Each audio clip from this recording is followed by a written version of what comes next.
yeah, people get excited for every expansion, but this announcement was nuts in person. Like, it was like people were crying.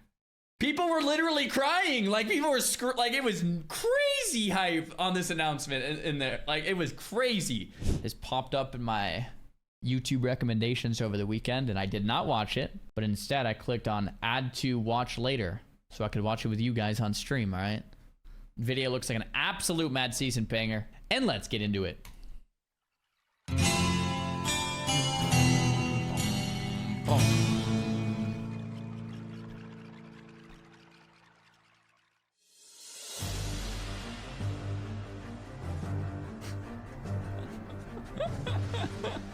Between private servers and official releases, World of Warcraft Vanilla has to be one of the most remixed or relaunched games of all time, whether it be the world, the class balance, or lack thereof, raids or quests. This game has some sort of charm that seems to be hard to shake.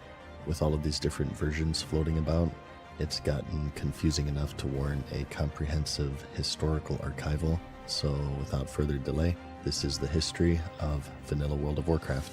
Sweet.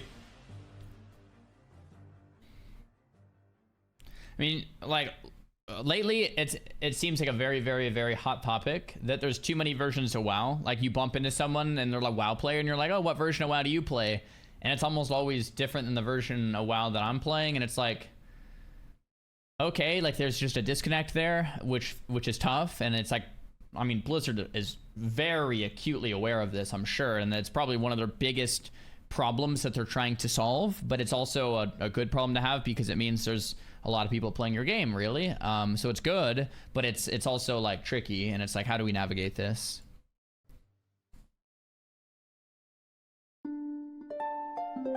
Oh, I've never seen this. 1999? Oh my gosh, wait, I want to... This is WoW in 1999. Holy crap, they've come a long way. Arcane missiles, like probably like fire. It's like a mage, huh? Like fireball, fire blast, missiles.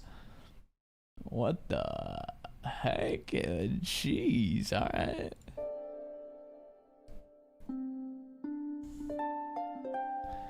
Available classes: warrior, pally, hunter, priest, mage, rogue. Oh my gosh, dude, I wonder how good the game would be if those were the only 6 class options. Like, they removed DKs, demon hunters, monks, warlocks, shamans. It's just warrior, pally, hunter, priest, mage, rogue. Those are like the best. Like, I've actually done a video about this. This is like 5, 6, 7 years ago. It's somewhere on my YouTube channel where I talk about how fun WoW would be if they only had these 6 classes, and these were the 6 original classes. That's actually kind of crazy. And you might think, well, why only these? But it's a long answer to get into. But like, when you're playing the game, I feel like these 6 classes feel like a little bit.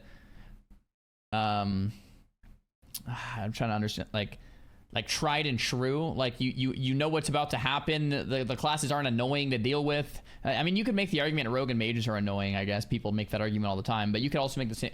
Anyway, let's continue the video. I think the game would be very fun of these 6 classes. Let's continue. Our story begins in 1999, flashback to a time when Blizzard Entertainment was synonymous not with controversy but with quality, a reputation that was built off the back of 3 franchises: StarCraft, Diablo, and Warcraft. Warcraft at this point existed only as a real-time strategy series where players commanded troops around a battlefield and completing story-based objectives in its PvE mode and against each other in its PvP modes. It was a cool series, and it earned a sizable fan base who were waiting for the 3rd installment.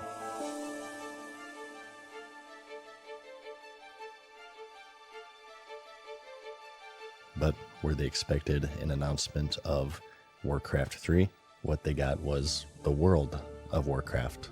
It wasn't an RTS, but rather an MMO, which was at the time a comparatively niche genre that was rife with experimentation and resulting failure. Actually, in its very first form, World of Warcraft was made within the Warcraft 3 engine, Really? perhaps as an experiment, but it wouldn't be long until it transitioned to the more appropriate MMO style. So, Instead of controlling armies, players would control just one character. Bro, I'm so happy they didn't build WoW in the RTS environment. Like, if they made WoW isometric view, as in like overhead, click to move, like that would just kill it for me, like the immersion. Even if everything else was the same, like if Riot is listening to this, if anyone at Riot is listening, please do not make your game click to move. The MMO that Riot's making, don't make that click to move. Like it just kills the immersion for an MMO to be click to move. I think a lot of MMO gamers will agree with me on this. If you are moving your character and your camera's behind the character in third person, it feels like you're in the world. But if you're overhead clicking to move, boom, immersion gone. Please don't do that. Please. Their own, one that they made and customized and even named with one goal: lose yourself in an online virtual world. Its existence was announced in the Computer Gaming World magazine in 2001, where the developers pitched a much more friendly and casual design philosophy to contrast what was then a very unforgiving and hardcore genre. Development continued and internal alpha testing began, and many today are surprised to learn that the private server community existed during a time before Cataclysm, and even more surprised to learn that the birth of private servers started even before the game was released in 2003 during its alpha, which can be traced all the way back by a person known as Skull, who through some social engineering obtained the alpha client either from an external alpha tester or a Blizzard employee themselves. The following message was posted around gaming forums from across the web. Open source proponents, crackers, and anarchists alike rejoice as an alpha version of World of Warcraft has allegedly been secured and is now supposedly making its way around Ware circles. This news comes from Skull's hack site, who says Warforge, infamous for their work with Battle.net emulation for Warcraft 3 and TFT betas, is already working on server software for the WoW leak. Availability for those outside of cracking groups is limited at best, and the situation has just now grown past rumor, but details and screenshots can be found here and here if you wish to judge for yourself. Blizzard I had was no pissed, idea. and they posted the following in retaliation. As many of you know, we are currently conducting an internal alpha test for World of Warcraft. Our goal for this alpha test is to provide the best possible experience for players when the beta launches in early 2004.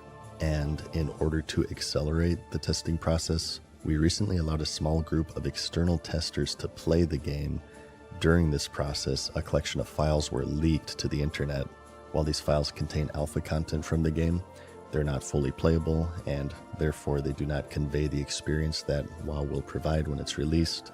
We're currently investigating this matter, and we will take serious action against those involved. As always, we appreciate the interest and enthusiasm that players around the world have for WoW, and we look forward to delivering a massively multiplayer game unlike any you have ever experienced. Until then, we ask that you refrain from sharing any content that doesn't come directly from Blizzard Entertainment. Like, people have always asked me if I'm gonna play on so-and-so private server. I think there's like a couple of them that actually have like pretty good ideas at their foundation. And the answer for me is generally no. And like philosophically, I feel like playing IP that is essentially stolen is just not cool. Furthermore, as a streamer, if you stream private servers, you get banned, right? Eventually, like if your stream becomes to a certain size, Blizzard will tell Twitch will ban your account on Twitch, and then Blizzard will ban your retail account if you have one. Then you're just like screwed. So it's like, no, like you can't. It's not cool, right? It's not cool to be playing private servers. So anyway, I haven't really played much. I think I played one like 12 years ago, 13, 14 years ago. But besides that, I haven't really played much, right? So once it was released, yeah, I played a bit in Nostalrius as well. That's fair enough. That was, bro, Nostalrius was almost 10 years ago, 8 years ago. Holy crap, that felt like yesterday. What the heck? Pandora's box was opened, and it marked the birth of the private server community, which would have a substantial impact on the development of World of Warcraft moving forward. A person named Lax began reverse engineering WoW with nothing more than a couple of packet logs, and he and another person named Cold Ice created what was known as the Stormwind Sandbox, which set the stage for all future emulation projects from this point forward. Never gets old, baby. Never gets old. But there is also no indication that anything can slow the explosive growth of the intoxicating game called World of Warcraft. Regardless of all of this, November came, and along with it, one of the most iconic games of all time, quickly turning the MMORPG genre from niche to mainstream. Anyone who had a gaming PC played it, and those who didn't have one soon bought one. Your friends, family, teachers, celebrities. It coincided with the rise of social media, and millions soon joined the addiction sweeping across the world. Behind the scenes, the private server community was still developing, as they had started working on spells and pathfinding, but while World of Warcraft was reaching millions of paid subscribers, these private servers would only reach hundreds of free players, which was still unprecedented. The first emulator that was considered to be serious was called Stormcraft, which was soon followed by hundreds of others, such as Rift, Future WoW, Team Python, Chaos, Vibe, WoW Demon, to name just a few. Regardless, their lifespan was always short. Either they would fail to This was like another thing about private servers that always sucked, is you would put time into one and then you knew it would shut down. So to me, it felt like putting time into a private server not only was stolen IP, but it was just a waste of time because it was eventually going to be shut down. Will it last 5 years, 1 year, 3 months? Who knows, right? But eventually it'll be shut down. Wow, you can make the same argument that WoW might be eventually shut down one day. I mean, we've had the servers live for over 20 years. So it's like, okay, I guess not over 20 years, almost 20 though. So it's like, it doesn't feel like you're wasting as much time, right? Attract enough players to make it worth continuing, or if they were to actually become popular, they would subsequently be shut down by Blizzard. Right. Infighting and egotism That was an install would race. also hinder their progress. An emulator called WoW Emu rose from the ashes of a recent shutdown of WoW Demon, and as they worked privately on reverse engineering the game, a group called Blizz Hackers would crack their code and release it publicly, eventually leading to WoW Emu stopping entirely out of protest. Screw you guys, I'm going home. While this was all going on, vanilla World of Warcraft was thriving, but yet still moving forward, and on October 28th of 2005, after much anticipation, the first expansion for WoW, the Burning Crusade, was announced, promising new content such as zones, dungeons, raids, arena, new races, and much more. The day of release eventually came on January 16th, 2007, and it was met with great success and acclaim, and the expansion today is looked back to very fondly, but regardless, with it came an end to something special, as the base game, World of Warcraft, was now known as Vanilla World of Warcraft. The game continued to evolve with the Wrath of the Lich King expansion on November 13th, 2008. It was another extremely popular addition to the game that added a lot of content and features, but as time went on, people had begun to notice that it had very slowly but surely started to become more and more distant from the original base game that they had originally been captivated by.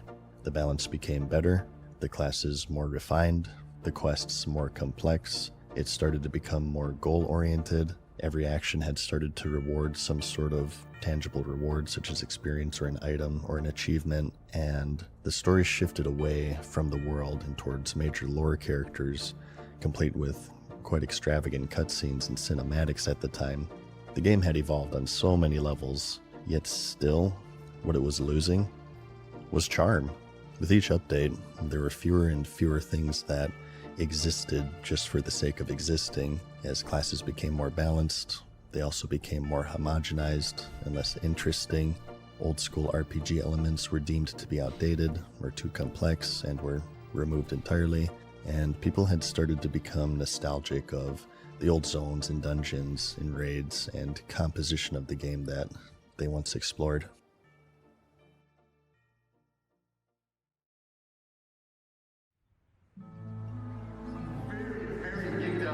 To debut an expansion set that I'm confident will be nothing less than earth-shattering.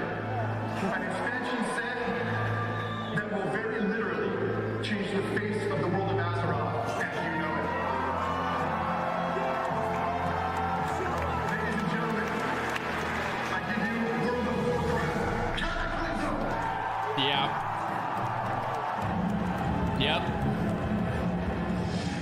August 21st, 2009, in BlizzCon, Blizzard would announce the next expansion to WoW, the Cataclysm. After much anticipation, the leader of the Black Dragonflight, Deathwing, was back, and as he would reshape the world, Blizzard would reshape their game. Old zones would be renovated, classes would be homogenized even further, as would loot, even more RPG elements were removed, and the game had become more goal-oriented. So we talked about this before the stream, but it wasn't, or before the video, it wasn't a binary shift of modern to and not modern. It wasn't that like vanilla was old school and TBC was modern. It's like, no, it's like it was a gradual shift from each expansion that slowly took it and modernized it one little tiny step at a time, right? Oriented than it ever was. From top to bottom, Azeroth, as players knew it, was getting a complete makeover. It was at this point in all of its history that they had reached their peak in subscribers, 12 million, but as it would soon turn out, shortly after, for the first time since its release in 2004, World of Warcraft had started losing subscribers, and it wasn't due to another big, successful MMO entering the scene.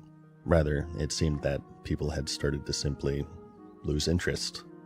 This would prove to be a pivotal moment, not just for Blizzard, but for private server communities as well, because it was at this point is where old Azeroth was lost forever, and many had started to yearn to relive it from the only place that still offered it, private servers, which had started to gain newfound popularity.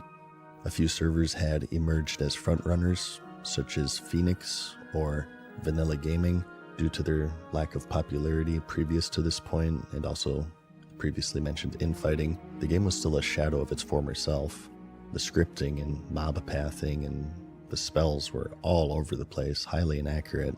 Many of the events or quests simply didn't work. Cheating was rampant, as was corruption, where GMs would generate items for players in exchange for real-life money. Or ban people they simply didn't like. But yet still, it offered something that Blizzard wasn't at the time: vanilla World of Warcraft. And as retail would continue in a direction further away from the 2004 hit, these private servers would only grow and grow, with each new release eclipsing the last in population. It was pretty clear, despite the fact that these private servers weren't effectively advertised en masse, and despite the major issues with glitches, bugs, and corruption, people were still finding them and playing them. There's just something about vanilla WoW that was just magnetic and timeless.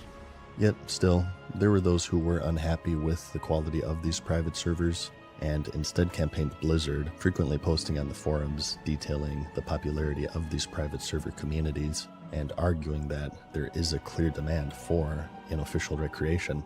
This would create something of a faction war within its own community, vanilla versus current, a battle that still rages on today because people like to treat video games like girlfriends.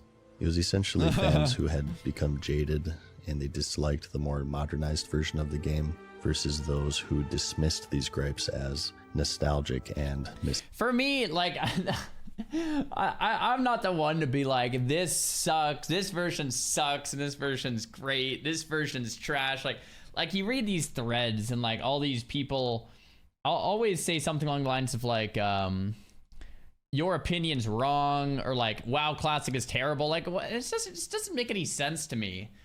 Modern WoW offers something different than Classic WoW does. And the example I always use is like, if you want to buy a suit and you go into like Lululemon, you can't be like, well, Lululemon doesn't have suits. Like, of course they don't have suits.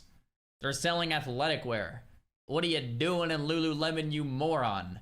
Go next door to Men's Warehouse and get a suit. It's like, if you're on retail and you want Classic, then log to Classic. Don't play retail, and vice versa. But like, calling one trash is just like short-sighted. It's like, well, is retail trash, or is retail not the game you want it to be?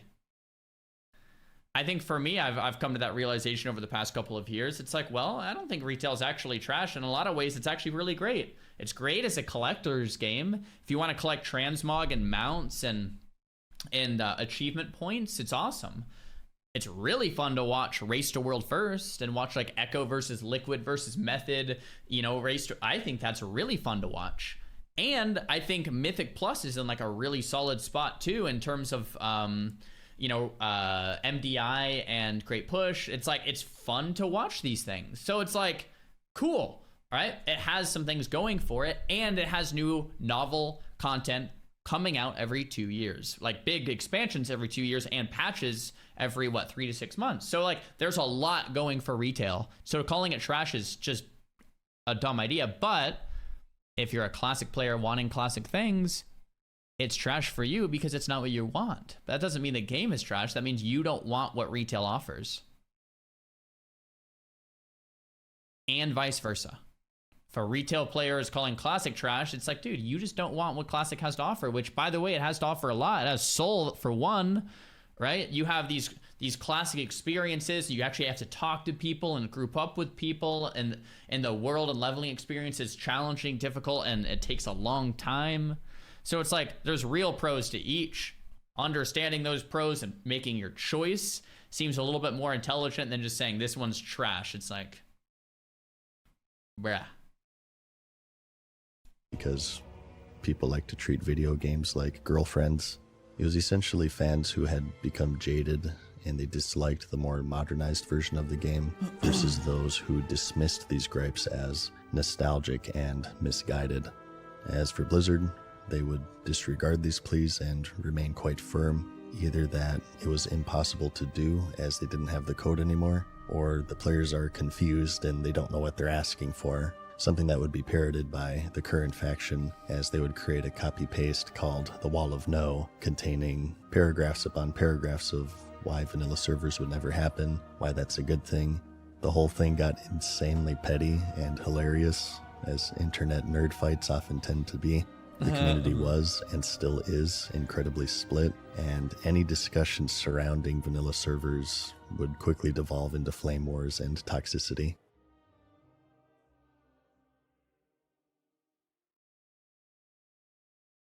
Have you ever thought about adding servers for previous expansions as they were then? No. In 2013, however, things would reach a climax of sorts. During a Q&A panel for an upcoming expansion, The Warlords of Draenor, a fan asked the developers on the possibility of vanilla servers. And by the way, you don't want to do that either. You think you do, but you don't. Remember when you had to like spam cities and say need a tank, need a tank, need a tank during the Burning Crusade days? You don't remember that because now you just push a button that says go to the dungeon. You don't want to do that. It was clear. The developers themselves had become annoyed and perhaps insulted by the players' wishes to play what they dismissed as archaic and inferior. Come on, why don't you want to play this awesome expansion? It's going to be so good. But the answer was something that the vanilla player base had become quite accustomed to. It was dismissive and condescending, but more importantly, it would serve as a rallying cry of sorts and some point towards this moment as the most pivotal for what would soon become unseen levels of popularity within the private server community.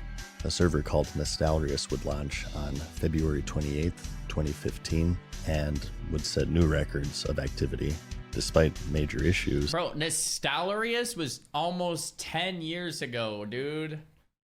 What the heck?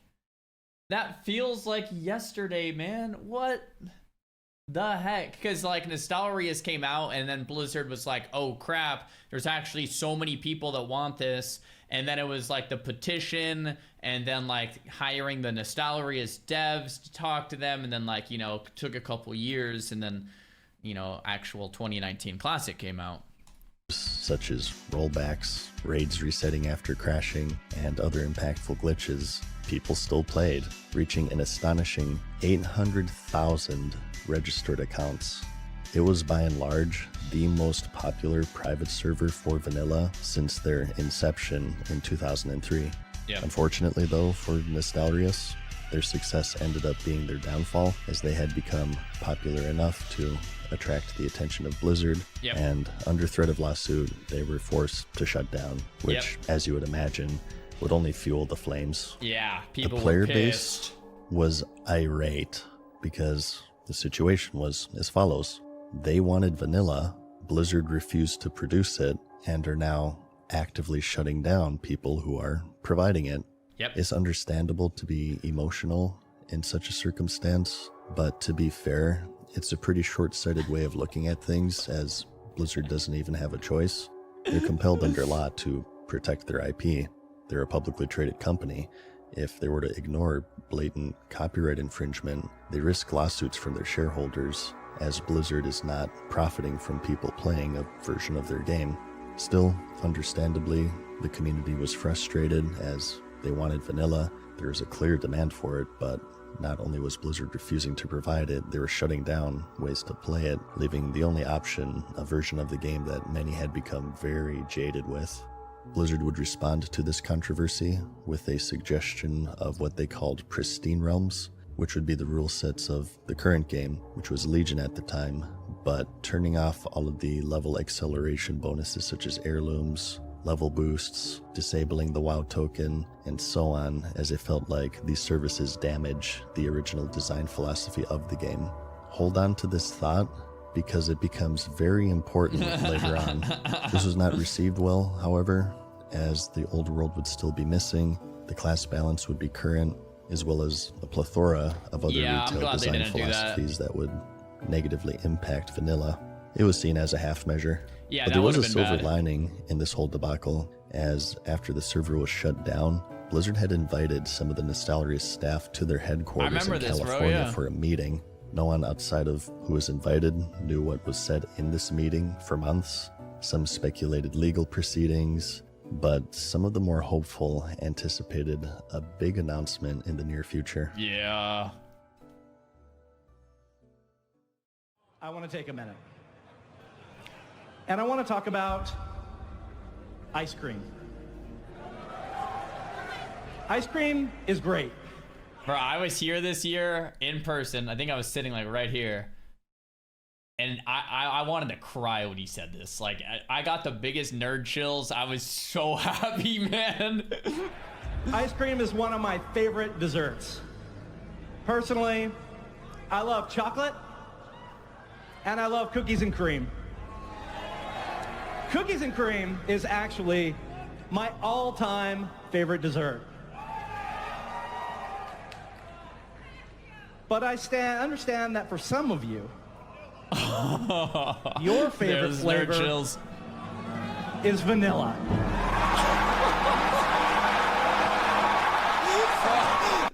Dude, that was still the hypest announcement they've made in the ever at BlizzCon, dude. Like being there in person, people were freaking out. People were crying. People were just losing their damn minds more than any other expansion launch. Like, yeah, people get excited for every expansion, but this announcement was nuts in person. Like, it was like people were crying. People were literally crying. Like, people were it was crazy hype on this announcement in there. Like, it was crazy. Like other WoW expansions, yeah, there's been hype. Like, oh wow, that looks awesome. New, storyline, new villain, whatever. But like, this was insane. On November 4th, 2017, 13 years after its initial release, at that year's BlizzCon, J. Allen Brack, the same developer who in 2013 dismissed the fan for asking for vanilla servers, announced the existence of World of Warcraft Classic. After finding the backup of a backup from an ex-employee, they had found some critical data that was stopping them from making Classic, and the team had begun to work on it around the same time that Nostalrius was shut down. The release would work as follows.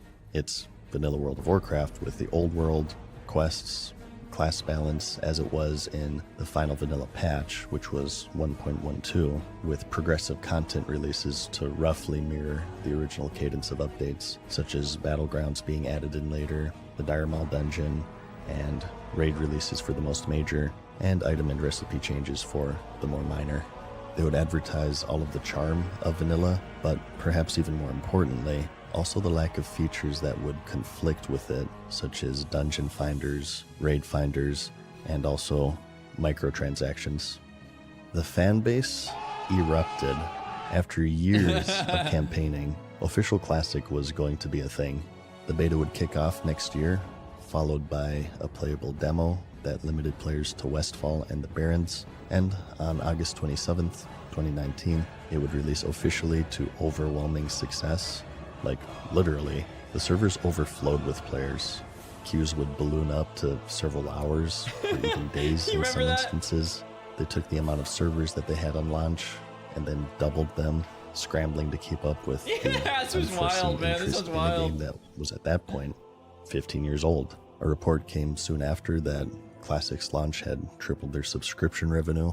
No one knew the exact numbers at the time because at that point Blizzard were hiding subscriptions after they had begun to tumble in the Warlords of Draenor expansion. But many years later, in a GDC panel, developers shared some internal subscriber charts, and it was revealed that vanilla not only gave World of Warcraft its biggest surge in subscribers since its initial decline that started in Cataclysm, but it also retained those players. Those who screamed rose-colored goggles and reposted the Wall of No had egg on their face. It was true. There seemed to be something about the design of a 15-year-old video game that players found more appealing. Although the re-release didn't fully retain the huge boon from launch, which is standard for MMOs, it did retain a healthy player base all the way to its end in the Naxxramas phase. On February 19th, 2021, as expected at this point due to Classic Vanilla success, the Burning Crusade Classic was announced, where the players have the option of carrying their characters over to the Outland, or for a fee, copying them to permanent Classic era realms that would persist on the final Naxxramas phase, or both. But controversially, it was announced that the Burning Crusade portion was to be released with microtransactions. We are going to offer a level 58 boost for purchase. Oh, dude, the way she says it. A boost? Yeah, I remember this. Yeah. It does come with some restrictions, so it's going to be one per account. It's not going to be usable on Blood Elf or Draenei. Now realizing the popularity of Classic, Blizzard had set to monetize it much like they did with the current version of the game, despite contradicting themselves by stating several times that microtransactions clash with the identity of Classic. The monotonous Adonis, a man who goes by the name Mad Season Show, made a 1-hour video detailing these events and predicted that the World of Warcraft token was sure to follow. In response, people cried slippery slope fallacy, the WoW token releases, and all of these people disappear into the bush because he told them so, by the way. But the Burning Crusade releases... Bro, I like how Mad Season says, "I told you so" in almost every single upload. It's so good. It's so good. Nonetheless, and as it turns out from this chart, unfortunately to a whimper compared to the success of Vanilla. Considering how favorably players looked at the Burning Crusade as an expansion, some believe this betrayal to be the reason for the lukewarm response, and that buying character progression in a genre of games centered around character progression is actually a bad thing. Buying character progression in a game that's centered around character progression is actually a bad thing. That's a great sentence. That is a great sentence. That's why when they said they were gonna speed up SOD leveling, I immediately thought, wait a minute. SOD game design is literally classic vanilla with a little extra twist. The whole point of the game is that character progression, leveling, unlocking the runes, discovering things, leveling, and when you hit max level, you do the raids a couple times, and, you know, statistically speaking, after you do the raids a couple times, most people quit. Big surprise. It's the same in TBC, it's the same in Wrath, same in Kata, same in any expansion, because players like to level, players like to grind their dungeons, players like to check out the raids, and then players end up quitting. The thing about vanilla is it took you like 6 months to level originally, or like months to level, so that it kept you hooked for a very long time, and then it took you a long time to farm that dungeon gear and a long time to get into the raid. Since it took so long, it kept you addicted and playing for a very, very, very, very, very long time. And it felt fun that whole time because you always had something to log in and do. I'm going to log in and level through Stranglethorn Vale. I'm going to level and get through Desolus or Scarlet Monastery. And it was this journey that kept on going and kept on going. And finally you hit 60, and it took a long time to do all the dungeons. And then you would pretty much never be able to clear Nax unless you were like the top 1%. which means there was always something to do. Because even if you cleared Molten Core, there was still BWL, so you still had to farm better dungeon gear and farm Molten Core to get better drops. You could try to do BWL. There's always that carrot, right, that makes you want to keep playing the game. But in SOD, one of the things that I immediately didn't like is they sped up the leveling to get people to endgame instantly. And everyone loved it, by the way. I was the only one over here saying like, wait, that's not smart. Because if you're instantly to endgame, that means you're going to clear the raid and quit. You want it to be a very long leveling experience because that's really what vanilla has to offer. And then when you hit endgame, it should be very, you know, it should take a while to progress through that endgame, or else as soon as you hit max level and do the dungeons and raids, people quit the game. That is like statistically and factually true, right? For most people, not everyone, but for most people, you hit max level, you do the dungeons, you do the raids, and you quit. And that's normal because once you've done everything, you quit. You want something new. Look at a game like Elden Ring. You play through the game, you love it, you kill all the bosses, and most people quit.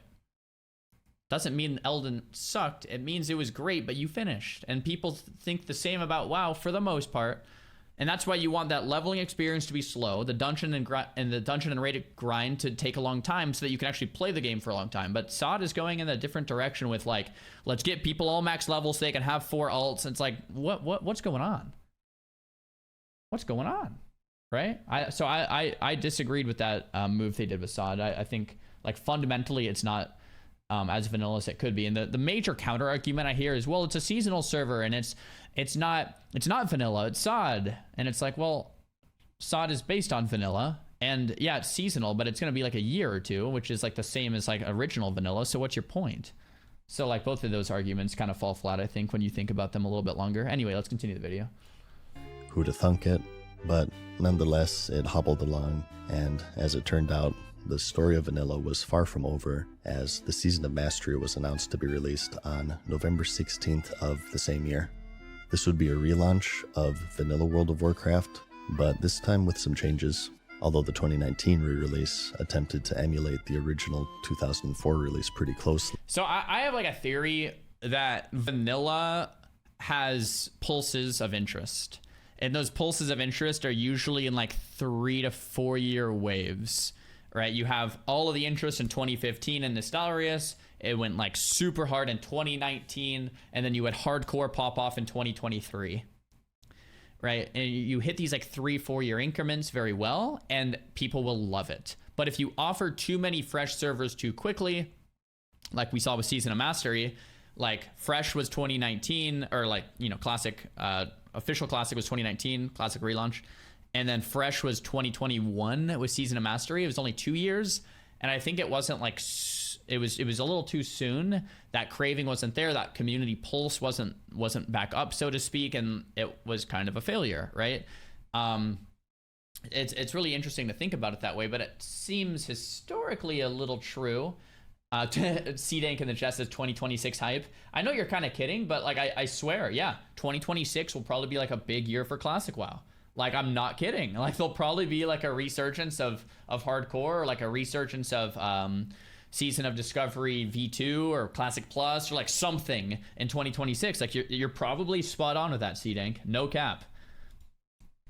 Since the makeup of the player base and the environment surrounding the game had changed quite drastically at this point, the experience was predictably different. Particularly, the difficulty of the raiding was quite easy, so this would be increased with more deadly bosses and added mechanics. It would also alter the game in other various ways, such as speeding up how quickly players leveled by increasing quest experience. It would be received with... Bro, sorry to keep pausing, but I just thought of something that I haven't really considered in this way before. Vanilla WoW, how many players cleared Naxxramas? Probably like sub 1%, right? Or around 1%, or like AQ40. Probably almost no one. In actual vanilla, 2004. Okay. So since they haven't cleared the end content, it makes them want to keep playing because they haven't seen all the content. Okay, let's fast forward to TBC. Sub numbers kept rising. How many players actually killed and cleared Sunwell, or killed Illidan in the phases they were relevant? Probably around that same like couple percent, right? Like I know I didn't clear Sunwell back in 2006. And, you know, I played a lot. I know people did, but, you know, it's probably very low. Let's say less than 5%, maybe. I don't know if that's 100% accurate, but let's say a low number, right? Not everyone, for sure, which kept players playing because they haven't seen all the content. Okay, let's fast forward to Wrath. Wrath, sub numbers continue to increase. How many players cleared Ulduar on Heroic or cleared ICC? Probably, you know, a lower number again. Okay. Now we think of Kata. Kata introduced like LFR difficulty, so an easier difficulty, and introduced the idea that everyone can clear all the content, kinda, right? I cleared all of the content through like LFR, like Deathwing, Spine of Deathwing, all of that through LFR. I think that was a little later patch. I wonder if there's a correlation between giving the players the carrot and then having them quit. You hit max level, you do the dungeons, you clear the raids, and you quit. Yeah, you didn't clear it on the hardest difficulty, but does that matter?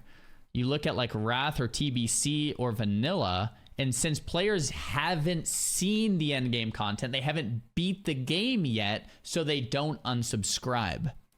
But when you give players the illusion they beat the game by beating it on like a normal mode or an LFR mode, hey, look, everyone can now beat the game, it might mean people then quit.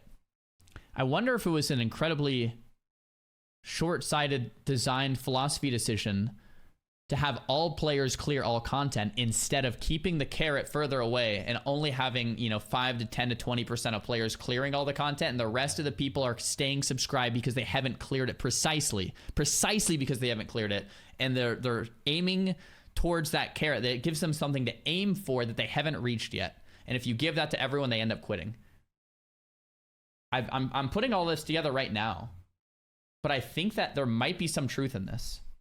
I actually think there might be some truth in this. You're cooking, bro? Yeah, there actually might be some truth in this. Anyway, let's keep watching. With enthusiasm at first, but it would soon see a significant drop-off after the players had begun to clear Molten Core. The reasons for this are subject to debate. Some speculate that it was too early off of the end of the vanilla re-release. Others say that shortening the leveling sped players closer to the finish line, leaving them with little reason to play. And some say that the trivial raiding scene had become part of Vanilla's identity, and that the increased difficulty had harmed the game. No one can really agree, but it wasn't a very popular version of the game. On April 19th, 2022, back to the original 2019 line of Classic, Wrath of the Lich King was announced. Players would once more storm the continent of Northrend in an effort to slay Arthas Menethil as the Lich King, complete with the amenities that the expansion brought in its original release in 2008, such as the Death Knight class, achievements, Dungeon Finder, multiple raid difficulties, and much more. It would release officially on September 26th, followed by the WoW token, told you so by the way, and similarly to the Burning Crusade, to a much lower response compared to the 2019 re-release. Back over in Vanilla, there was some activity going on with hardcore mode, and it was completely community driven. Those who were disillusioned with the expansion re-releases had congregated and started a self-imposed community challenge. The rules were simple, but harsh. Death is permanent. If you died, you deleted your character. An add-on was created to track and enforce these restrictions, and it would become quite popular. Popular enough, in fact, that Blizzard would announce official hardcore servers where permanent death is built into the game. These servers launched on August 24th, 2023, to great excitement and activity at first, but they would substantially lose momentum when the newest season of Vanilla, the Season of Discovery, was announced, along with the next expansion, Cataclysm Classic. The sequel to the Season of Mastery, this version would change the game in more radical ways. Some would even describe it as Classic Plus, which is a version of Vanilla that vaguely changes the game in various ways, such as new raids, updated balance, and so on. There's no one true definition as to exactly what it is, but Changes include the rune system, where players hunt down spell runes and apply them to their gear, granting new abilities and passives. Some would be returning from other expansions, and others were completely new, but regardless, they would drastically alter the class balance of vanilla. New crafting recipes were added to balance the profession system, and much like the 2019 release, it would release in phases to drip feed the players the content, with even levels being limited on a phase-by-phase basis. Low-level dungeons were rebalanced into 10-man and 20-man raids as a form of endgame for each of these phases, and as of this video, it stands at Phase 3, which is level 50. Although it started off quite popular, it's currently stagnant, as it's been a couple of months since the last phase release, with no substantial information shared on when the next is out, and also because people are spending their time in Cataclysm Classic, which would release during this third phase on May 20th, 2024.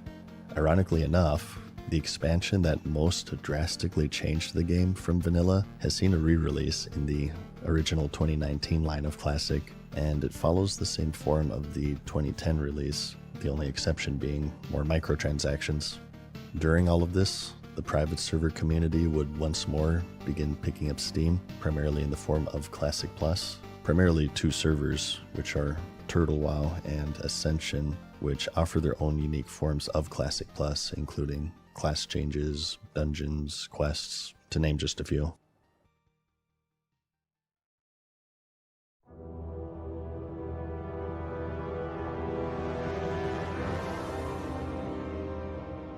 And that's where we stand today, as of June of 2024. The original 2019 line is now on Cataclysm Classic, which is the freshest launch by Blizzard. The Season of Discovery is the newest form of vanilla. The era servers are still running, and every now and then the community will band together to create these self-imposed fresh runs in vanilla on these era servers. Currently that's happening on Deviant Delight. And outside of that, the private server community is once more gaining momentum behind the scenes, as every few months there'll be a fresh vanilla launch, either from established communities or new ones entirely. Despite your opinions on all of this, whether you personally enjoy vanilla or classic or not, the fact that this game has been re-released or remixed like 10,000 times should speak for itself. There just seems to be something about the classic MMO design that still appeals to people, whether that be the world, the balance, the social structures, charm, all of that, whatever it is. It clearly provides something that modern MMOs failed to provide, or else so many different versions just wouldn't exist. But regardless of all of that, I just thought that this video was worth making. There's so many different versions out there, it can get kind of confusing, and the history is so rich that it would be a shame to lose it all to the ether. So, for what it's worth, this is the history of classic World of Warcraft. Like the video if you liked it, because I'll see you in the next one. Peace. Another banger mad season. Another banger mad season. Bro, I'm still toying with the idea in my head that it's a bad idea to get rid of the carrot for players and to beat an expansion, and it's maybe a good idea for players to have a lot of things to do so they can pretty much never really beat it. In that sense, always have something to do when they log in.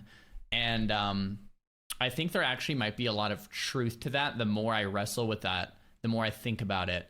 And you know, the more modern WoW gets, the more it's like, well, everyone deserves to be able to clear the raid, and everyone gets everything, and everyone should, you know, clears all the stuff, and it's like leveling is super quick and gearing is super quick, and everyone can clear the raid. It's like the only thing that does is get players to quit, because then they've done everything.